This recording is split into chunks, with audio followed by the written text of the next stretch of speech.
Hello, everybody. I'm Jesse Waters, along with Dr. Nicole Saphier, Marie Harf, Kennedy, and Greg Gutfeld. It's 5 o'clock in New York City, and this is The Five.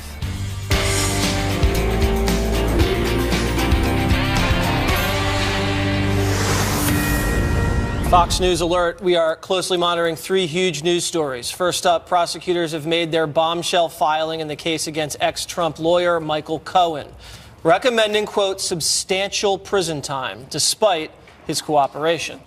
We're also awaiting special counsel Robert Mueller's memos on Paul Manafort. This after former FBI Director James Comey just finished speaking to reporters following his closed-door testimony to the House Judiciary and Oversight Committees. Let's bring in Chief Intelligence Correspondent Catherine Herridge to break it all down. Catherine. Okay, Jesse, we've had a lot of breaking news in the last half hour, so we'll go one step at a time. On the filing for Michael Cohen, as you mentioned, the recommendation is substantial jail time as well as a fine of $500,000. I just want to take a minute here to read some of the filing that has to do with the payments to women on behalf of then-candidate Trump. And what they say is he, Cohen, arranged for the payments through a media company and disguised it as a services contract and executed the second non-disclosure agreement with aliases and routed the six-figure payment through a shell corporation.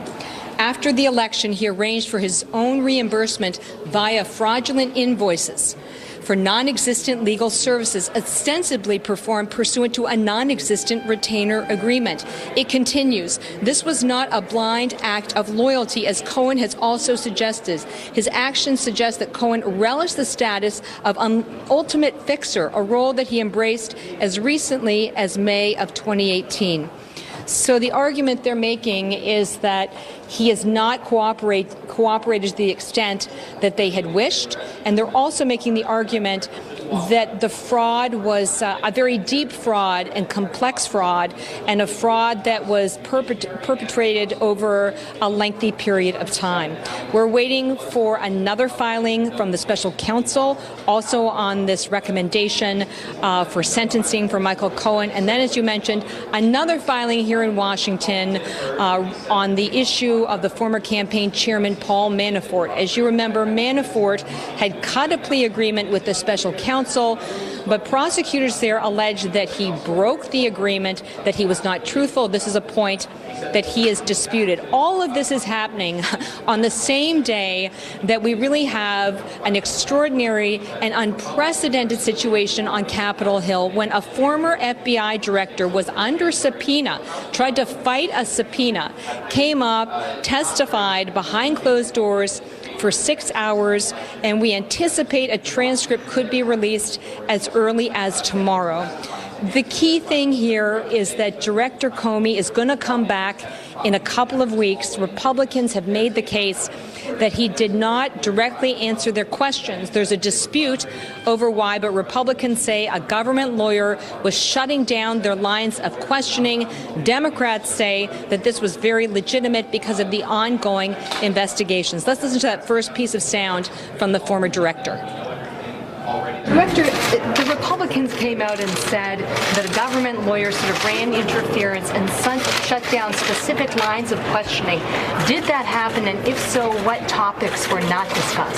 Why don't you read the transcript, and I think you will not see that happening. In addition, Fox News was able to ask him a question about this anti-Trump dossier. This is the research that was funded by the DNC and the Clinton campaign. And if you look at the surveillance warrant paperwork, you can see from the redactions that this was a significant element of the surveillance warrant application just a few weeks before the presidential election for Trump campaign aide Carter Page. Republicans have alleged that this was not credible information, that it should never have made it into the surveillance warrant application. We put that issue also to Director Comey a short time ago. I have total confidence that the FISA process was followed and that the entire case was handled in a thoughtful, responsible way by DOJ and the FBI. I think the notion that FISA was abused here is nonsense. As a private citizen, how do you think Bob Mueller's investigation is going? As a private citizen, as someone who knows the justice system, I see it proceeding incredibly quickly and very, very professionally. The most important indication of that is you don't know anything about it except when he files something in court, and that's the way it should be. You really can't emphasize enough how extraordinary this session was on Capitol Hill to have a former FBI director under oath for a transcribed interview and for an agreement to allow the public release of that interview within 24 hours. On the way out of the session a short time ago, the Republicans said that they would speak publicly, but only after the transcript has been released. And the great thing is that folks at home can read the transcript and they can decide whether the former director was forthcoming about the Clinton email investigation, as well as the Trump-Russia collusion investigation, or whether there was unfair interference by a government lawyer to try and tamp down or shut down their lines of inquiry. Jesse. All right, Catherine, thank you so much for that great reporting and the questions of James Comey. Stick around, though, because we're going to bring you back in a little bit. We're going to bring in Special Report's Brett Baer to discuss some of the issues surrounding Michael Cohen. So, Brett, welcome to the Five. I just had a quick question. So they're recommending a substantial amount of prison time for Michael Cohen, and the age range for the sentence was, around 5 years. Was that 5-year recommendation, was that strictly based on a campaign finance violation, or were there more things that had gotten Cohen in trouble? There's a long list. What's interesting, Jesse, is that there are two different recommendations, really. One is from the Southern District of New York that was dealing with all of the charges that deal with payments and the operation with the Trump organization. And then the second filing is from the Mueller Special Counsel Office. They suggest that he cooperated more than the Southern District of New York does. They recommend a lighter sentence. And then you have the other filing that's coming out, which we haven't seen yet, and that is the Manafort filing. But let me just go back to the Southern District of New York. And that is, they detail the cooperation. They essentially say it wasn't as great as everybody thought, and they are recommending, as you mentioned, this substantial sentence. Read this part. Cohen's criminal violations of federal election laws were stirred, like his other crimes, by his own ambition and greed. During and after the campaign, Cohen privately told friends and colleagues, including in seized text messages, that he expected to be given a prominent role and title in the new administration. When this did not materialize, Cohen found a way to monetize his relationship with and access to the president. Goes on to say that bank records reflect that he made more than $4 million before contracts were terminated. They go on to say that Cohen had these monthly invoices he sent to the Trump organization, the company, for $35,000 payments, falsely indicating that these invoices were being sent as a retainer.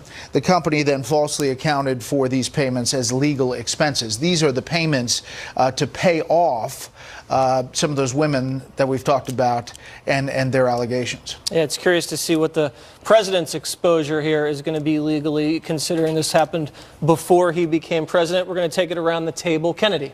Hi, Brett. Nice to talk to you. So there was one aspect of the filing where it said in some of Michael Cohen's text messages that he had expected a plum role in the administration. And I'm wondering if somehow his hubris and narcissism were absolutely repellent to special counsel. Yeah, it seems like that, at least the Southern District of New York here. We're just looking at the Mueller filing, Kennedy, and this is separate. Again, we've got three things going on here. In addition to Comey testifying, we've got the Southern District of New York, the special counsel details, and then the special counsel on Manafort and why they think he's lying to them. Mueller contends that Cohen lies to Congress, concealing the Trump Tower Moscow deal, could have made Trump's company hundreds of millions of dollars from Russian sources. And this goes into what we've talked about before, and that is the thought of a Trump Tower in Moscow.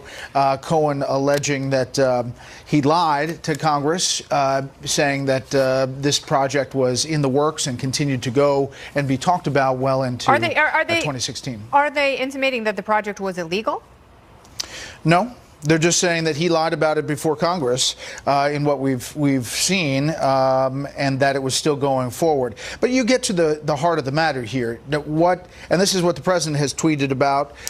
Is it legal or is it not? He was a businessman looking for opportunities, and did he do something illegal by talking about a project? Where the complication comes is how it strings together with the other Russia part of the investigation. And we don't see yet in this document that detail of where the Mueller probe is heading on that front. And again, I haven't seen the Manafort document as of yet. All right, Marie. Brett, put the Cohen filing into context of everything else that's happened this week, and, as you mentioned, the Manafort filing, which we're still waiting for. We had the Flynn sentencing memo that included a lot of redactions, but a lot of information about his cooperation, the fact that he had been cooperating on 3 separate investigations. Now the Cohen memo, and now we're still waiting on Manafort. Put that all into context for the kind of week the president's looking at on the special counsel particularly. Maria, I just don't think we know yet. I think the Flynn filing, if you listen to people who really cover this very closely, like Michael Isikoff and others, who say, I think there are a lot of people who are reading too much into it, even though you don't know what the redactions obviously are behind the redactions. But it's very well possible that they could be involved in other crimes dealing with other people and other lobbyists and the FARA rules. So again, we don't know on that front. As far as these filings, the most damning thing, I think, so far, reading through them, is the payments. And, whether you characterize those as a campaign finance violation and where that all goes. But as far as Russian collusion, I've sifted through 40 pages so far, and I have not seen anything along those lines. Okay, Greg. Yeah, I feel like the news just threw up on me. There's like too many. It's impossible to focus Greg, on what is like what. And so I think what you just said is the key thing, is that this was supposed to be about something else, which was this mythical beast that the media was going to slay, which was collusion. And instead, what we are is we've got these complications and these documents and these details, and we still don't know what's legal and what's illegal. Yet, I'm sure for the media, this will feel like Christmas. Yeah, and I mean, campaign finance violations, they're a legitimate concern, and they're, it's their laws, obviously, but if you are talking about substantial evidence of collusion with Russia, so far, I am not seeing anything that references that in these filings. Now, let's see what the Manafort filing says. But you're right, Greg. I mean, it has been a lot of talk about what possibly could come, like it is a very exciting moment. So far, this is like Chinese food for those folks. I mean, they may want to have a little bit more food because they just don't have enough information here.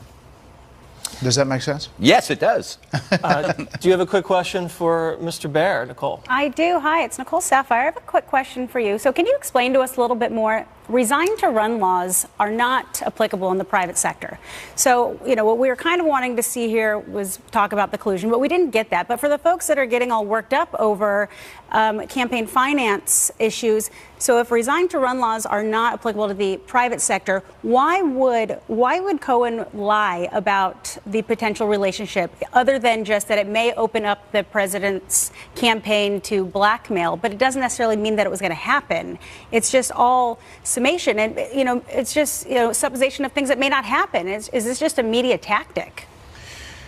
I don't know if we can get to his motivation for lying about it. Obviously, the campaign had been asked about ties to Russia, and there had been denials from the candidate. After that, it seemed like it had all finished, and so that Trump Tower plan had gone further than anybody thought it was, if you believe Cohen's testimony the second time to the special counsel. The legality of whether that could happen or couldn't, you're right. I mean, there's a question of it's legal. Obviously, he was a businessman at the time. But how it fits into his answers about his dealings with Russia later, after he gets elected, I think that's, what everybody's hanging their hat on.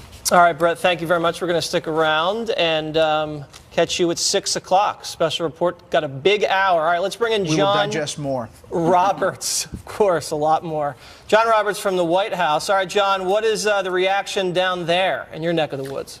Well, we haven't gotten any new reactions specifically to the sentencing memo that Mueller's Office of Special Counsel put out. But, we do have statements in the past few days about this. President Trump suggesting that Michael Cohen lied to try to get a lenient sentence and that Michael Cohen, in fact, deserves a long sentence.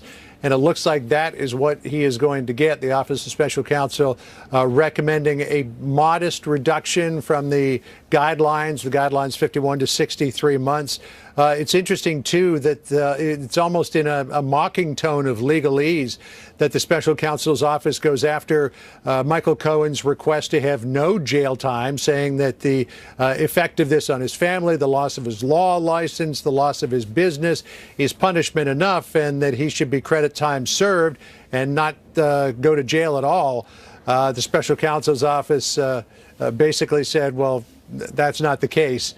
Your crimes were substantial and you deserve to go to jail for some time. So I would imagine if and when we hear something from the president or his legal team, I've reached out to Rudy Giuliani to see if he's got something to say about this, because he certainly had something to say about the Michael Cohen guilty plea a short time ago, that we'll hear something along the lines of Cohen is getting what the president and the president's legal team believe he deserves. Jesse.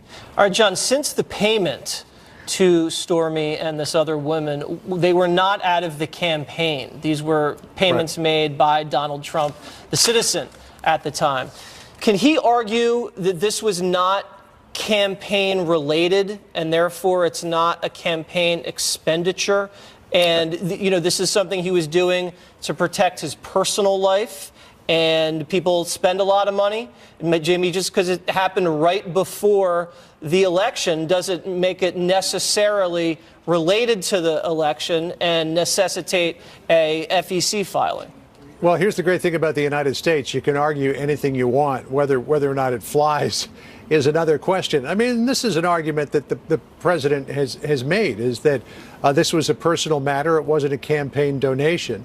The U.S. Attorney's Office for the Southern District of New York and the district judge there begged to differ, to say that this, in fact, was an illegal campaign contribution on Michael Cohen's part, but they didn't tie it specifically to the president, though they did seem to indicate that the president had knowledge of this and that was cooperating in the efforts to silence Karen McDougal and Stormy Daniels. So, again, whether or not this could legally be tied to the president, I think, is a matter of some debate.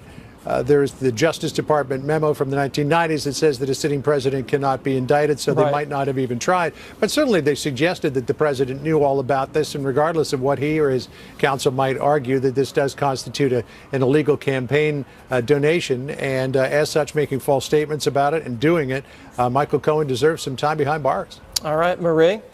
John, in one of the documents we got from the Southern District of New York today, it outlines some of the assistance that Michael Cohen has been providing to the special counsel. We know he's been in many hours of interviews with the special counsel, and it doesn't give details, but it talks about Michael Cohen giving information about certain Russian nationals who are trying to reach out to the campaign and have, quote, synergy with the campaign.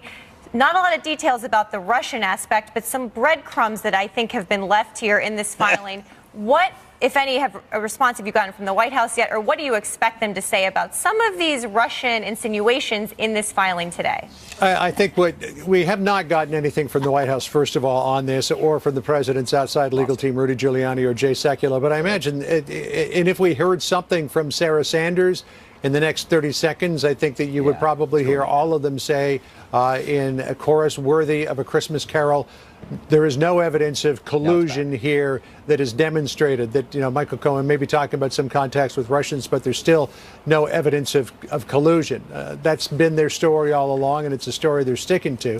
What might be more interesting to see than the Michael Cohen sentencing memorandum and the attached addendum to that is what comes out in the Manafort case, and whether or not that is as heavily redacted as the Michael Flynn one was, because that might seem to have some information that might be more relevant to this idea of collusion between the Trump campaign and Russians in terms of trying to influence the outcome of the election. But again, the mantra all along from the White House, from the Trump campaign, from the president's outside legal team has been there is no evidence in any of the things that we have seen so far of collusion between the Trump campaign and Russia to throw the election. All right, John, thank you very much. You bet. All right, let's bring in Alan Dershowitz, Harvard Law professor, constitutional scholar, who's been following this special counsel probe pretty closely. All right, Mr. Dershowitz, you've seen the memorandum, the filing on Cohen. What jumps out at you specifically? I think there are two possibilities. One, that Cohen hasn't really provided them very much or hasn't been completely cooperative.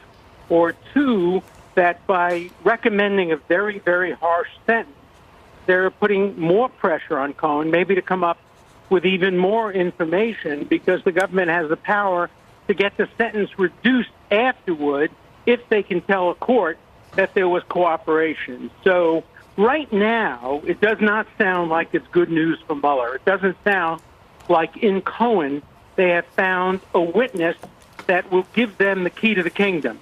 So far, the only solid evidence that he has provided is the campaign contribution issue, and it's a very, very weak case because a president is entitled to pay off women in order to help his family, help his brand. And even if it was to help the campaign, remember the timing, that he wouldn't have had to file anything until after the election. So I think many courts would say no harm, no foul. Even if he had filed it after the election, it wouldn't have had an impact on the election. So the campaign contribution case is an extraordinarily weak one. The evidence of him maybe wanting to build a tower in Moscow, that's not a crime. It's not collusion. If the president or somebody offered Putin, as some people have suggested, a penthouse on the top of the building in order to get a license to build the building, that would be different under the Federal Corrupt Practices Act, but I've seen no evidence to support that quid pro quo. All right, Kennedy has a question. I'm wondering about the cooperation, why there is less for the Southern District of New York than for special counsel, and what Robert Mueller, how he reached Michael Cohen and what he might have offered him, and whether or not he sort of yanked the rug out, because this memorandum from special counsel talks about the 4 ways that Cohen was helpful in regards to Russia, his own contacts, Russia reaching out to the campaign, Russia reaching out to Trump executives, and his response to congressional inquiry. Why less cooperative for New York than Mueller? Well, first of all, it really gives everybody a caution. Cooperating with the government is an extraordinarily risky act because the government has too much control. In the Manafort case, they don't like what he said, so they're going to say he hasn't been cooperating, he's been lying, deal is off. Here, they can say, look, he's given us this information, but still we're going to recommend a harsh sentence. I think it sends a message to potential cooperators. Be a little bit wary of cooperating with this special counsel, because in the end, you may not get very much in exchange for your cooperation. All right, as someone who would never cooperate with the federal government, Mr. Greg Gutfeld. You know that's for certain. Hey, Professor, I think what I've learned from all this is that if you're going to work in a political campaign, you better hope you lose, right? Because if you win, well, you know, there'll be a trap set for you in which the whole trap is designed to ask you so many questions that you're bound to lie on 1 or 2 of them. If I would never take a government job because I'm going to lie. Well, if I was your lawyer, I wouldn't let you lie. But, I hope that Hillary Clinton won for a lot of reasons. First, because I thought she'd be a great president. But second, if she had won and they were going after her and I were defending her the same way that I'm defending Trump's civil liberties, I'd be the hero of Martha's Vineyard. They'd be putting up statues to me, making exactly the same arguments to Hillary Clinton would make me the darling of the liberals instead of the pariah of the liberals, because the same arguments are now helping the demon president. So, you're absolutely right. If you win, they're going to go after you. And so, maybe losing is better. But that's why you're respected, because you are consistent on either side. You would do the same thing.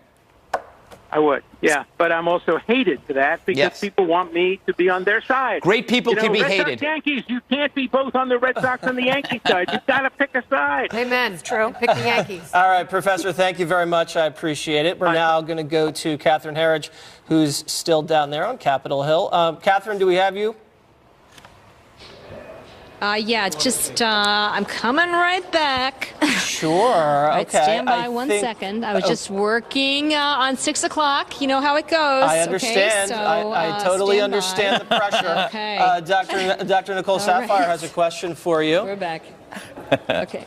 Hi, Catherine. Okay, go ahead. Shoot. Nicole Saphier. Thanks Hi for there. being with us tonight and being available for all of our questions. So I have a question for you, and You it's bet. a little off the cuff, but Cohen has had historically problems with truth and greed. I think everyone can kind of say that. And so just because that he cooperated with the investigation, I don't know why people are surprised that they're still recommending sentencing. It's a less variance than the recommendation, but he committed crimes. He admitted to it. So, yes, he needs to undergo sentencing.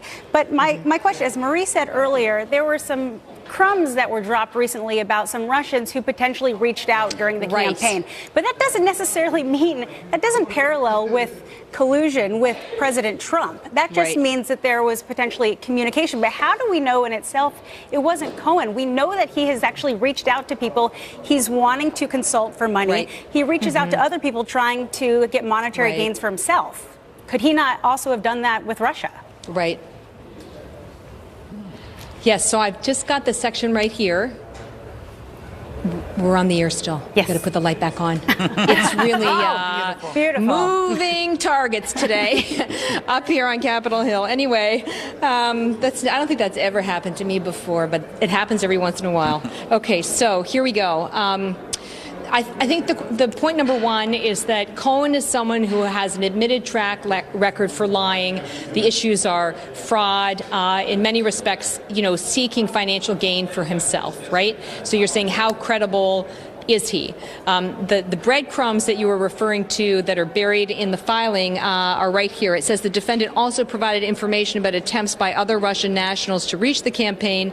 Cohen provided the SCO, that's the acronym for the Special Counsel Office, with useful information concerning certain discrete Russia-related matters core to its investigation that he obtained by virtue of his regular contact with company executives during the campaign. Cohen provided relevant and useful information concerning his contacts with persons connected to the White House during the 2017-2018 period.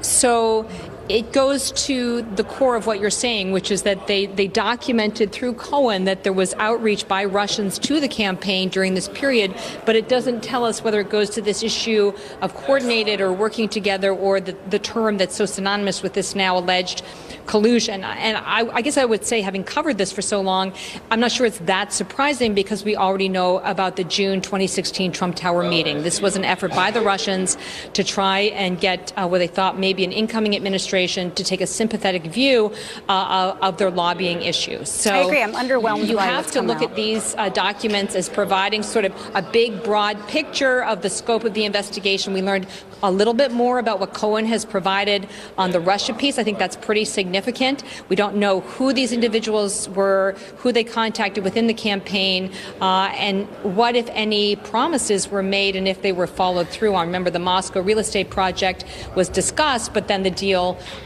never went forward. Right. It does say that some of the Russians were seeking to arrange a meeting between Donald Trump and some Russian officials, and that never materialized.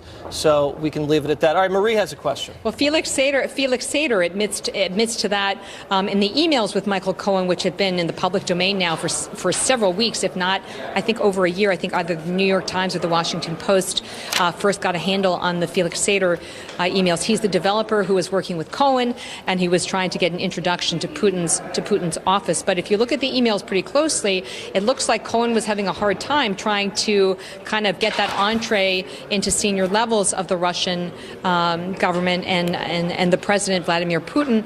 And so that's the question, really. Did he make those connections, and did it go anywhere? Based on the filing today, it doesn't answer that question for us. All right, Marie. Catherine, you've been up on the Hill all day, obviously covering Jim Comey and now the news on Michael Cohen. We're still waiting for the Manafort filing. Have you gotten any reaction yet from senior members on either the Republican or the Democratic side up on the Hill to all of this news today? What are you hearing from members up there? Well, you know, the timing has not really been with us here, so I don't really want to speculate, because the TikTok here is that just after about 4:15 Eastern, the former FBI Director Comey came out. He talked to reporters. We didn't really hear much from lawmakers after that. Most of them said they were waiting for the transcript to be made public. But what we did hear earlier in the day, and to emphasize that was before these filings were made public, is that they felt it was absolutely essential on the Democratic side the special counsel investigation be allowed to run its course. Republicans were not so much focused on the Mueller probe. They were more focused on, their core issues over whether there was special treatment for Hillary Clinton during the email investigation by the FBI, and whether there was abuse of the surveillance warrant process against the Trump campaign during the 2016 election. So I don't think timing was really with us on those issues today here on the Hill. All right, Catherine, thank you very much, and we really appreciate all those great reports. Let's go to Bret Baier, who's been looking over this memo closely. Do you have anything to share about the Russia connection? Yeah, we found a key part in the special counsel's filing when it comes to Cohen, and this is really the central part where it ties this to Russia, per the special counsel, page 5 through 7, talking about Cohen's cooperation with the government, saying he'd been useful in 4 different areas. First, providing information about his own contacts with Russian interests during the campaign and discussions with others in the course of making those contacts. Detailed account of his involvement in the Moscow project, as we talked about, but also corrected the record concerning his outreach to the Russian government during the week of the United Nations General Assembly. He also received contact information in November 2015 for a Russian national who he claimed was a trusted person in the Russian Federation who could offer the campaign, quote, political synergy and synergy on a government level. He, according to the special counsel, recalled that this person repeatedly proposed a meeting between individual 1, that's Donald Trump, and the president of Russia. The person told Cohen that such a meeting could have a phenomenal impact not only in political but in a business dimension as well, referring to the Moscow project, the Trump Tower in Moscow, because there is, quote, no bigger warranty in any project than consent of the president of Russia. Cohen didn't follow up on this invitation. Secondly, he provided the special counsel with information concerning discrete Russia-related matters, is how it's written in the document here, core to the investigation that he obtained by virtue of his regular contact with the company, the Trump Organization, executives during the campaign. Third, this is interesting, we hadn't heard this part, Cohen provided relevant and useful information concerning his contacts with persons connected to the White House during 2017 and 2018 time period. That's last year and this year. And fourth, Cohen described the circumstances of preparing and circulating his response to the congressional inquiries while continuing to accept responsibility for the false statements contained within it. Now, the circulating the response part is obviously getting some look there, because that would mean circulating what exactly he was going to say and not say under oath with people inside the White House. So that's a key part there. And then there's a footnote on page 4 that says Cohen talked multiple times to individual number 1, Donald Trump, about reaching out to the Russian government. So there you see encapsulated the Russia part of the special counsel's filing. Huh. Okay. Interesting. All right. Kennedy. No, you bring up a really great point, Brett. It is Kennedy, because, obviously this is the thrust of the investigation. This is the reason there is special counsel in the first place. And it is the interaction between the Trump campaign and the Russian government, trying to figure out if that non-illegal word collusion actually existed. And although this special counsel memo did a very good job of organizing it neatly into 4 distinct areas, you have to think that, given that this is the crux of the investigation and this is the critical component, and if Michael Cohen had dealings in 4 different areas in regards to Russia, he didn't provide a lot of information, and perhaps the case involving Russia isn't very strong. We will see. Obviously, they don't detail all that evidence in this document, Kennedy. So it's, as I was mentioning before, going through the Southern District of New York and the special counsel papers at the beginning, the 40-plus pages, it didn't jump out. But then there was this section on Russia, which obviously directly deals with what the special counsel is tasked to do. We don't know what other evidence he has lined up from other witnesses. We really don't know how this all stitches together. But some of this they would not put in this filing unless it was leading to something, or perhaps there's some other element that we don't know about that they're going to come forward with. It does not tell us, Kennedy, as you rightly point out, that he's making the case that it definitively happened, at least not in this document. It says what Cohen told them. Greg. I'm overwhelmed by the amount of video of Michael Cohen walking that we have. Good job, everybody. I'm wondering, and I'm waiting anxiously for Donald Trump's tweet on this. I predict he will say, as I said, no collusion, fake news, witch hunt. What do you think his response might be? I think it may be witch hunt, fake news, no collusion. Like a different order. But I agree with you. I think it'll be the same response. Yeah. All right, Brett, so when you enumerated these so-called connections between Michael Cohen and Russia. The special counsel did. Right, when you read those off from the special counsel's memo. It seems like there's a lot of smoke but no fire. And you said there could be two possibilities. Could one of the possibilities be maybe that the special counsel isn't necessarily leading to the promised land of this major Russia collusion that they have and they're ready to throw out there? Could it be that they're just creating a narrative, not nefariously, but just kind of creating a narrative and putting everything out there on the table without, in the end, having any there? It's possible. That is one possibility. Understand that this has to, when a final report comes, it goes through the Justice Department. It goes to, if it happens now, to the acting Attorney General, Matt Whitaker.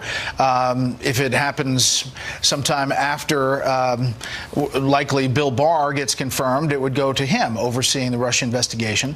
But these filings don't have to. So they're public already, and they're laying this kind of thread, and that's why you see everybody looking at every word, seeing possibly where it leads. I think what this section told us was that there may be an effort to stitch together an obstruction case, the suggestion of the circulating the response before he makes it under oath, the suggestion of talking to insiders at the White House in 2017 and 2018. You don't know where this is going, Jesse, and unfortunately that's the thing that we've had to say every day with these filings. Even they just give us pieces of the picture. We don't have the whole puzzle. All right, Marie? Brett, it feels like with this filing, we've gotten another window into Michael Cohen, who, as we know, for decades has worked for Donald Trump, has a lot of insight into the financial dealings the president has had for many years when he was a businessman. The Flynn filing gave us sort of a window into the National Security Advisor and the campaign national security apparatus. The Manafort filing will probably give us some insight into the campaign manager piece of this. So it feels like a lot of pieces of the puzzle are being put out this week, but we don't know what the whole picture looks like. But each of them represents a different part of Donald Trump's world. Sure. And I think we're going to learn less because I think that the Manafort filing is going to be under seal. It was supposed to be filed by 5 p.m.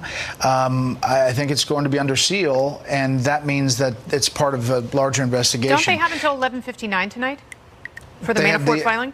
The end of the day, but it just posted on the docket under seal. So how much that covers, I don't know yet, Kennedy. But I think you're right, Marie. I think there are different pieces that we're learning here. And what we really can definitely say, is Michael Cohen's in trouble. Yeah. He's facing some serious jail time. The other one, Paul Manafort, is in trouble. He's facing some serious jail time. And as far as where the special counsel goes, we don't know, but it does seem like it's coming to a head a little bit more. Nicole. Hi, Brett. It's Nicole again. I have a question for you. You know, I'm a medical doctor, not a lawyer here, so I'm hoping you can break it down for me and maybe some other people that aren't necessarily understanding. So I'm referring to the footnote that you described on page 4, where Cohen said that he did confer with then Donald Trump, who wasn't president yet, about a potential meeting to gauge Russia's interest about meeting together, having the two presidents, or that Donald Trump at the time and the president of Russia. But that meeting never actually happened. So, I know that Cohen had been with Trump for a long time. So perhaps was Cohen was he saying maybe he wanted to have this discussion for potential financial future if President Trump didn't get elected at that time? Sure. I mean, listen, you're exactly right. The president said that himself, leaving to Marine One on the South Lawn, saying, remember that there was a good chance that I wasn't going to get elected. He said that to reporters while leaving the White House. And he said, I was doing business.